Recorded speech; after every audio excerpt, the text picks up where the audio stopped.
Hello दोस्तों, आप सभी को हैप्पी न्यू ईयर। आज की क्लास शुरू करेंगे। एसएससी जीडी और यूपी पुलिस के लिए टेस्ट नंबर 33 रहेगा। जीके, जीएस और करंट अफेयर के क्वेश्चन रहेंगे। अगर आपको ये वीडियो अच्छी लगती है या टेस्ट अच्छा लगता है तो एक लाइक कर देना।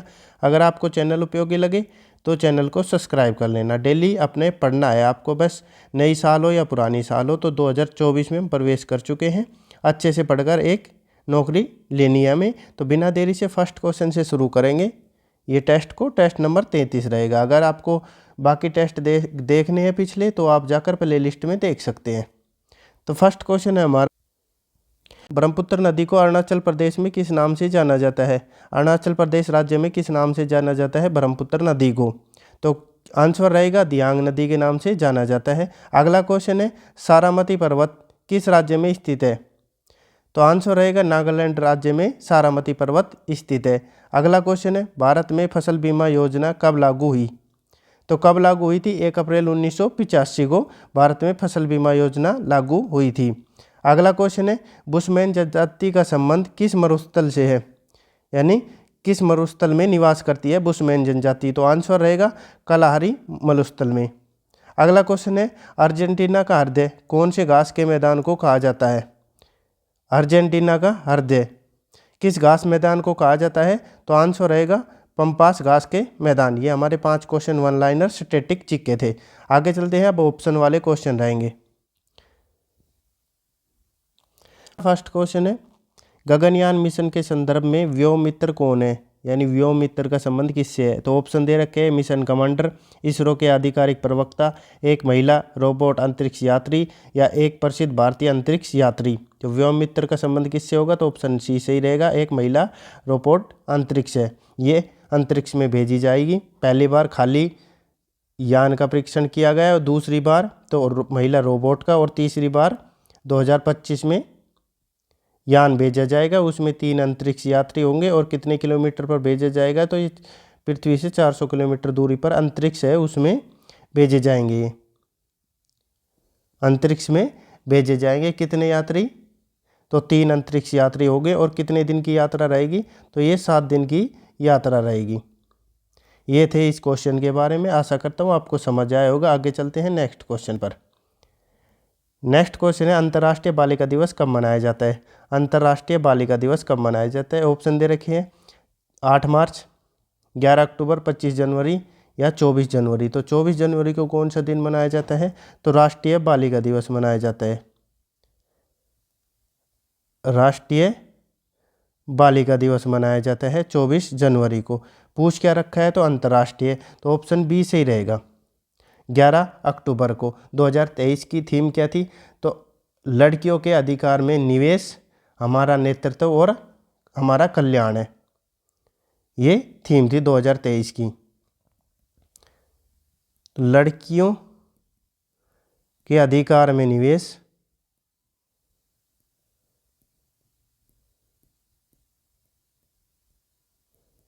हमारा नेतृत्व, हमारा कल्याण।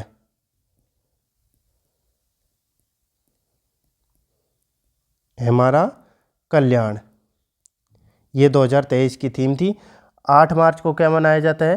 तो कौन सा दिवस मनाया जाता है? तो अंतर्राष्ट्रीय महिला दिवस मनाया जाता है। अंतर्राष्ट्रीय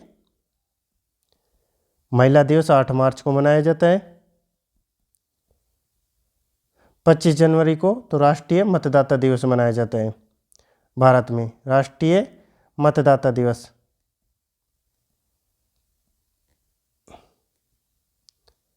दिवस 25 जनवरी को राष्ट्रीय मतदाता दिवस। 8 मार्च को अंतर्राष्ट्रीय महिला दिवस। और 11 अक्टूबर को तो अंतर्राष्ट्रीय बालिका दिवस। और 24 जनवरी को राष्ट्रीय बालिका दिवस मनाया जाता है। आशा करता हूँ आपको समझ आया होगा। आगे बढ़ते हैं अब अगले क्वेश्चन पर। तो अगला क्वेश्चन है, 8 अक्टूबर 2023 को भारतीय वायुसेना ने अपना कौन सा स्थापना दिवस मनाया जाता है? यानी 8 अक्टूबर को मनाती है वायुसेना अपना स्थापना दिवस।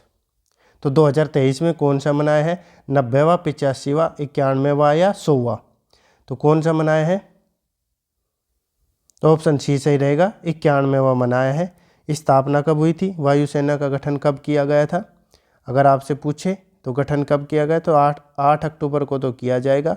अगर सन पूछे तो 1932 में किया गया था। और ये जो 2023वां स्थापना दिवस कहाँ पे मनाया गया है? तो यूपी में मनाया गया है, उत्तर प्रदेश के प्रयागराज में। प्रयागराज के कौन से स्टेशन में, एयरबेस में? तो बमरौली, बमरौली या बमरौली स्टेशन में मनाया गया ये 2023 वाला। कौन सा था? तो ये 91वां स्थापना दिवस था। वायुसेना का गठन कब हुआ था? तो 1932 में वायुसेना का गठन हुआ था। आशा करता हूँ आपको समझ आया होगा। आगे बढ़ते हैं नेक्स्ट क्वेश्चन पर। नेक्स्ट क्वेश्चन है, डैश को संगीत नाटक अकादमी फेलो यानी अकादमी रत्न से सम्मानित किया गया। किसे किया गया? ये ऑप्शन गलत दे रखे हैं, ये नहीं होगा। तो इसका आंसर क्या होगा? आंसर मैं बता देता हूँ, जतिन गोस्वामी को दिया गया है। कौन सा? जतिन गोस्वामी को दिया गया है। कब दिया गया है? तो ये 2004 का संगीत नाट्य अकादमी पुरस्कार दिया गया है सन 2004 में। और ये कौन सा दिया गया है फेलो वाला? तो ये जतिन गोस्वामी को। और ये क्या रहेगा? तो ये दे रखा है, देखो, विनय मोहन क्वात्रा। तो ये कौन है? भारत के विदेश सचिव हैं, वर्तमान भारत के विदेश सचिव हैं। कौन? विनय मोहन क्वात्रा जी हैं। कौन से नंबर के विदेश सचिव है ये भी पूछ सकता है। तो ये 34वें विदेश सचिव है और इनको 14 महीनों का विस्तार मिला है। तो कब तक रहेंगे ये? तो 2024 तक बने रहेंगे ये अपने पद पर। कौन? विनय मोहन क्वात्रा। और इसका आंसर क्या रहेगा क्वेश्चन का? तो जतिन गोस्वामी रहेगा। और भारत के विदेश सचिव कौन है वर्तमान? तो विनय मोहन क्वात्रा है। कौन से नंबर के हैं? तो ये 34वें नंबर के हैं। आशा करता हूँ आपको समझ आया होगा। आगे बढ़ते हैं नेक्स्ट क्वेश्चन पर। नेक्स्ट क्वेश्चन है, निम्नलिखित में से किस तत्व का परमाणु संख्या यानी परमाणु क्रमांक 12 है? ऑप्शन दे रखे, ऑक्सीजन, हीलियम या मैग्नीशियम या कैल्शियम। तो किसका है 12? कौन सा सही रहेगा? तो ऑप्शन सी सही रहेगा, मैग्नीशियम का है। किसका? मैग्नीशियम का। और Mn का क्या होता है? Mn किसका प्रतीक होता है? तो ये मैग्नीज का होता है, ये याद रखना। मैग्नीज और मैग्नीशियम, इसका परमाणु क्रमांक कितना होता है? तो 25 होता है। ऑक्सीजन का परमाणु क्रमांक कितना होता है? तो 8। हीलियम का तो 2 होता है परमाणु क्रमांक। कैल्शियम का कितना होता है? तो इसका 20 होता है। Mg मतलब मैग्नीशियम, Mn मतलब मैग्नीज, इसका परमाणु क्रमांक 25 होता है मैग्नीज का। और मैग्नीशियम का तो कितना होता है? इसका 12 होता है। आगे चलते हैं नेक्स्ट क्वेश्चन पर। अगला क्वेश्चन है, निम्नलिखित में से कौन सा एस आकार का महासागर है? यानी देखने पर एस आकार का दिखाई देता है। कौन सा महासागर है? तो प्रशांत महासागर, अटलांटिक महासागर, हिंद महासागर या आर्कटिक महासागर। तो कौन सा सही रहेगा? तो ऑप्शन बी सही रहेगा। कौन सा एस आकार का है? तो अटलांटिक महासागर है। सबसे बड़ा महासागर और गहरा, तो ये सबसे बड़ा महासागर है प्रशांत महासागर, सबसे बड़ा और गहरा महासागर है। सबसे छोटा पूछा जाए तो सबसे छोटा आर्कटिक महासागर है, सबसे छोटा। टोटल महासागर कितने हैं? अगर टोटल पूछे जाए तो कितने हैं महासागर? तो 5 महासागर है। और महाद्वीप पूछे जाए तो कितने हैं? महाद्वीप और महासागर पूछे थे, महासागर तो 5 है और महाद्वीप कितने हैं? तो ये 7 महाद्वीप है। आशा करता हूँ आपको समझ आया। एस आकार का कौन सा है? तो अटलांटिक महासागर एस आकार का है। सबसे बड़ा प्रशांत महासागर, सबसे छोटा आर्कटिक महासागर। आगे चलते हैं नेक्स्ट क्वेश्चन पर। अगला क्वेश्चन है, गणेश चतुर्थी हिंदू पंचांग के निम्नलिखित में से किस माह के चौथे दिन से शुरुआत होती है? चौथे दिन से लेकर 10 दिन तक मनाया जाता है ये त्यौहार। कौन सा? गणेश चतुर्थी। और कब मनाया जाता है? तो ऑप्शन दे रखे हैं, भाद्रपद, माघ या कार्तिक या अश्विन में। तो कौन सा सही रहेगा? तो ये ऑप्शन ए सही रहेगा, भाद्रपद के। कब? तो हिंदू पंचांग में मनाया जाता है। और कौन से? तो माह के चौथे दिन। यानी इसमें और पूछा जाता है तो कौन सा पक्ष रहेगा? शुक्ल पक्ष में मनाया जाता है, शुक्ल पक्ष की चतुर्थ तिथि को। और कितने दिन मनाया जाता है, तो ये 10 दिन चलता है। अगर महीने में पूछे तो अगस्त सितंबर के बीच में, अगस्त और सितंबर के बीच में मनाया जाता है। और वैसे हिंदू पंचांग के हिसाब से तो भाद्रपद में कौन सा पक्ष, तो शुक्ल पक्ष की चतुर्थी को शुरू होता है और 10 दिन तक मनाया जाता है। आगे चलते हैं नेक्स्ट क्वेश्चन पर। नेक्स्ट क्वेश्चन है, भारत में हरित क्रांति की शुरुआत 1960 के दशक में डैश की उच्च उपज देने वाली किस्मों को शुरू करके की गई थी। ऑप्शन दे रखे, कौन कौन सी फसल थी, चावल और गेहूँ, ज्वार और मक्का, बाजरा और जूट, या जूट और कॉटन। तो आप सभी को पता होगा कौन सा सही रहेगा, तो ऑप्शन ए सही रहेगा। कौन सी फसल थी, चावल और गेहूँ थी। और किस राज्य में हुई थी भारत में हरित क्रांति की शुरुआत, तो पंजाब में हुई थी। तो 1960 के दशक में, वैसे पूछा जाए तो कब से कब तक थी, तो 1965 से लेकर 1968 तक चली थी। और ज़्यादा जोर कब दिया था, तो 1967 से 68 में हरित क्रांति का। और राज्य पूछे तो पंजाब राज्य में। और जनक किसे कहा जाता है, तो भारत में हरित क्रांति का जनक तो MS स्वामीनाथन को कहा जाता है, जिनका संबंध किससे है, तो तमिलनाडु राज्य से है। और इनकी मतलब निधन हो गया या मृत्यु हो गई तो कब हुई थी, 28 सितंबर 2023 को। कितने वर्ष के, तो 98 वर्ष की उम्र में इनका वर्ष में निधन हो गया। और कहाँ पे हुआ, तो चेन्नई में। और किस राज्य से संबंध रखते थे, तो ये तमिलनाडु राज्य से संबंध रखते हैं। आशा करता हूँ आपको समझ आया होगा। आगे बढ़ते हैं, नेक्स्ट क्वेश्चन पर चलते हैं।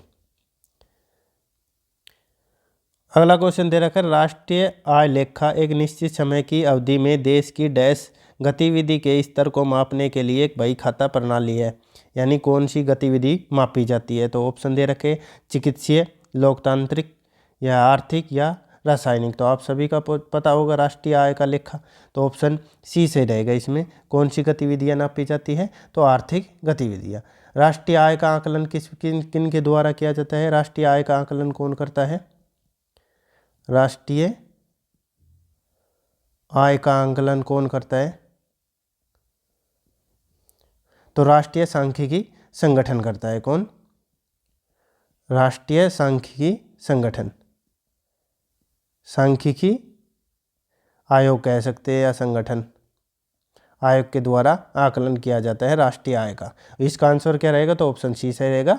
आर्थिक गतिविधियों को मापने का बही खाता प्रणाली तैयार की जाती है। आगे चलते हैं नेक्स्ट क्वेश्चन पर।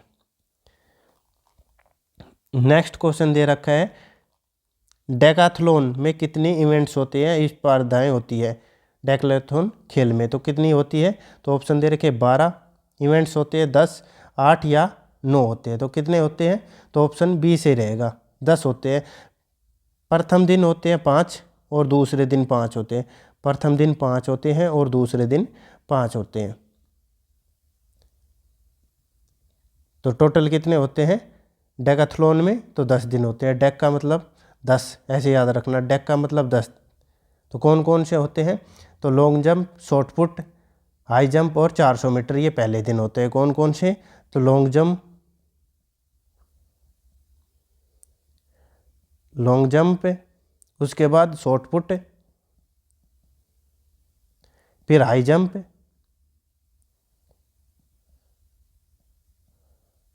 होता है, फिर 400 मीटर की दौड़ होती है।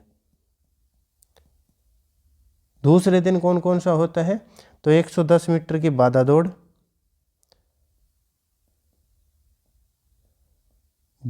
होती है। उसके बाद डिस्कस होता है, फिर पोल वॉल्ट होता है, उसके बाद जेवलियन होता है, उसके बाद 1500 मीटर की दौड़ होती है। तो कितने हो गए टोटल, तो ये 10 इवेंट होते हैं, यानी स्पर्धाएं होती है। कितनी डेकाथलॉन में, तो 10 स्पर्धाएं, 2 दिन चलता है। प्रथम दिन और द्वितीय दिन 5-5 की होती है। आगे चलते हैं नेक्स्ट क्वेश्चन पर। नेक्स्ट क्वेश्चन दे रखा है भारतीय संविधान में अनुच्छेद 25 से 28 डैश से संबंधित है, यानी 25 से लेकर 28 का संबंध किन से है? अनुच्छेद 25 से लेकर 28 तक का। तो ऑप्शन दे रखे हैं संवैधानिक उपचारों का अधिकार, सांस्कृतिक एवं शैक्षणिक अधिकार, धर्म की स्वतंत्रता का अधिकार या शोषण के विरुद्ध अधिकार। तो शोषण के विरुद्ध अधिकार तो अनुच्छेद 23-24 होगा, 23-24। और कौन सा सही रहेगा इसका? तो 25 से लेकर 28 तो धर्म की स्वतंत्रता होगी, तो ऑप्शन सी सही रहेगा। संवैधानिक उपचारों का अधिकार अगर सुप्रीम कोर्ट का पूछे तो अनुच्छेद 32 और हाई कोर्ट का पूछे तो 226 अनुच्छेद। सांस्कृतिक और शैक्षणिक अधिकार इसमें कौन सा होगा? तो अनुच्छेद 29 और 30 का संबंध किससे है? तो सांस्कृतिक एवं शैक्षणिक अधिकार से। आशा करता हूँ आपको समझ आया होगा। आगे बढ़ते हैं अगले क्वेश्चन पर। अगला क्वेश्चन दे रखा है निम्नलिखित में से कौन सी भारतीय रेलवे ट्रैक की एक श्रेणी नहीं है, यानी कौन सा ट्रैक नहीं चलता यहाँ पे। तो कौन से दे रखे हैं? Broad gauge, foot gauge, metre gauge या नैरो गेज। तो कौन सा नहीं चलता आप सभी को पता होगा, तो ऑप्शन बी सही रहेगा। फुट गेज नहीं है भारत में, ब्रॉड गेज है, मीटर गेज और नैरो गेज। ब्रॉड गेज की लंबाई कितनी होती है? तो 1.676 मीटर। मीटर गेज की तो 1 मीटर होती है। नैरो गेज की कितनी होती है? तो 0.762, यानी इसको याद रखना। देखो इसमें बीच में आ रहा है 7, तो 7 से 1 6 और फिर 1 कम होगा जैसे, तो 6 फिर ऐसे हो गया, तो 0.762 होगा। ये होगी ब्रॉड गेज की कितनी? तो 1.676। मीटर गेज की तो 1 मीटर होती है। नैरो गेज की तो 0.762 मीटर। आगे चलते हैं नेक्स्ट क्वेश्चन पर।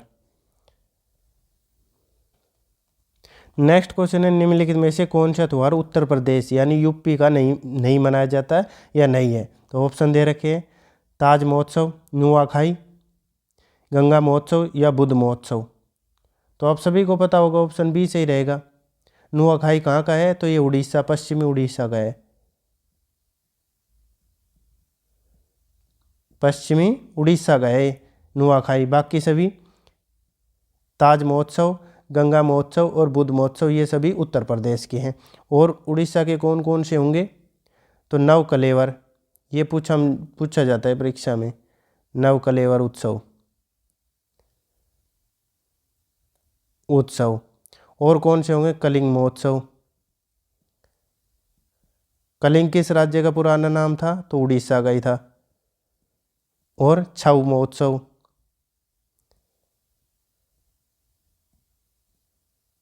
रथ यात्रा पूरी उड़ीसा, जगन्नाथ। तो ये किसके हैं? तो ये उड़ीसा राज्य के महोत्सव है। और कौन से? एक नुआखाई और एक नवकलेवर। ये याद रखना, नवकलेवर वाला ये पूछा जा सकता है। आगे चलते हैं नेक्स्ट क्वेश्चन पर। नेक्स्ट क्वेश्चन दे रखा है निम्नलिखित में से किस तरल का पृष्ठ तनाव सबसे अधिक होता है, यानी इस 4 ऑप्शन दे रखे, इसमें सबसे ज़्यादा पृष्ठ तनाव किसका होता है। तो ऑप्शन दे रखे एथेन, एथेनॉल या जल। तो किसका होता है? तो ऑप्शन डी से रहेगा, जल का पृष्ठ तनाव अधिक होता है। आगे बढ़ते हैं नेक्स्ट क्वेश्चन पर। नेक्स्ट क्वेश्चन है विश्व के जल संसाधनों में भारत का अंश कितना है। तो कितना अंश है भारत का विश्व के जल संसाधनों में? तो ऑप्शन दे रखे 8%, 15%, 12% या 4%। अगर क्षेत्रफल में पूछा जाए तो क्षेत्रफल में कितना हिस्सा है विश्व में भारत का? तो 2.45%। अगर वैसे पूछा जाए तो क्षेत्रफल तो 32,87,000। भारत का क्षेत्रफल कितना है? तो 32,87,263 वर्ग किलोमीटर या किलोमीटर स्क्वायर है भारत का क्षेत्रफल। और जल में कितना है अंश है? तो ऑप्शन डी सही रहेगा, प्रतिशत है। आशा करता हूँ आपको ये टेस्ट अच्छा लगा होगा। अगर आपको टेस्ट समझ आया तो अगर अच्छा लगा हो तो एक लाइक करना। अगर आपको चैनल उपयोगी लगे तो चैनल को सब्सक्राइब करना। अगर आपको नोटिफिकेशन चाहिए तो बेल आइकन ऑन कर सकते हैं। आपका दिन शुभ हो। धन्यवाद।